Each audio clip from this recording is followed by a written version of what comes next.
Tahukah kalian, kisah sarung dan kedermawanan Rasulullah? Suatu ketika, Rasulullah Shallallahu Alaihi Wasallam berjalan menuju ke suatu tempat. Dilihatlah oleh seorang perempuan bahwa kain sarung yang Rasulullah pakai sudah lusuh dan tua.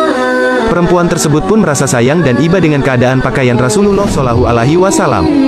Sewaktu perempuan tersebut sudah sampai di rumahnya, lalu menjahit khusus sebuah kain sarung untuk diserahkan kepada Rasulullah.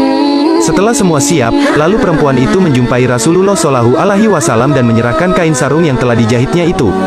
Ini sarung khusus saya buat untukmu wahai Rasul, terimalah ini, kata perempuan itu. Lalu Rasulullah menerimanya karena memang Rasul membutuhkannya. Ketika mau pergi ke masjid, Rasulullah menggantikan sarungnya yang lama dan memakai sarung yang baru itu. Melihat sarung yang digunakan Rasulullah Shallallahu Alaihi Wasallam oleh seorang sahabat, memuji sarung yang digunakan Nabi itu. Bagus dan indah sekali sarungmu wahai Rasul, dari mana engkau mendapatkannya? Puji sahabatnya. Mendengar ucapan sahabatnya, Rasulullah paham betul maksudnya itu dan meminta kepada sahabatnya itu untuk menunggu sejenak. Lalu Nabi masuk ke dalam rumahnya, melepaskan kain sarung yang baru dan menggunakan kembali kain sarung yang lama itu. Lalu Nabi keluar dan menyerahkannya sarung yang baru kepada sahabat itu. Sahabat yang lain yang tahu kejadian ini kecewa kepada tingkah sahabat yang meminta itu. Untuk apa kamu minta kepada Nabi, padahal Nabi membutuhkannya? Engkau tahu Nabi tidak menolak apabila engkau memintanya? Tanya sahabat kepadanya. Iya betul, saya memintanya dan saya tahu Nabi tidak menolak, tapi saya tidak ingin memakainya. Jawabnya. Sahabat yang lain kaget, kenapa engkau meminta jika tidak untuk memakainya?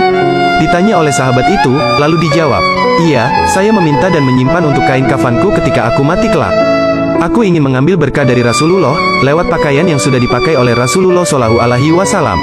Sungguh indah akhlaknya Nabi, sungguh mulia perilakunya, sungguh dermawan meski tidak punya lebih untuk memberi.